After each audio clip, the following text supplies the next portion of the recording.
Marcel Morel, résident au Sancier, a eu l'amabilité de me faire parvenir ce texte au sujet des Ursulines à Brignoles. Je vous le présente. Le premier couvent des sœurs Ursulines était établi au début du XVIIe siècle, en contrebas de la place Saint-Pierre actuelle. La porte d'entrée et la statue de la Sainte sont encore visibles sur l'immeuble de la rue Ursuline. Le vaste couvent fut construit en 1837, au moment de la suppression des remparts du XVIe siècle. Il abrita cette congrégation vouée à l'enseignement des jeunes filles jusqu'en 1905.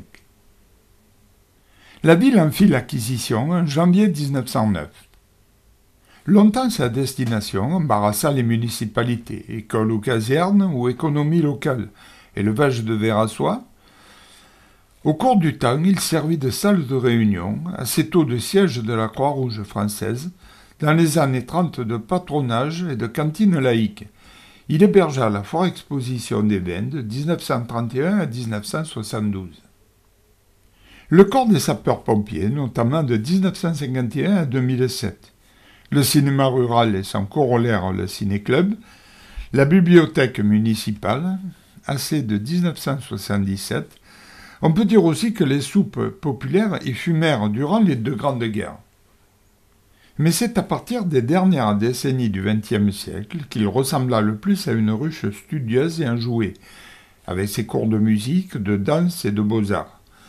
Il accueillit plusieurs sports en salle et de nombreuses activités de loisirs. Puis l'atelier Brignolet de la culture, l'ABC, à l'initiative des élus de la ville, vient relayer en grande part le secteur associatif. Plus récemment, remplacé par les MAD, l'enseignement intercommunal, musique, art et danse. Ainsi, il aura fallu plus d'un siècle avant que le bâtiment des Ursulines définisse clairement sa vocation, ce sera la culture. Un grand espoir va naître avec sa restructuration complète, le savoir collectif et nos édiles décideront de son avenir.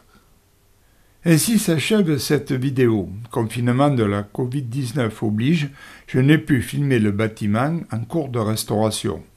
Je vous donne rendez-vous à plus tard pour en reparler.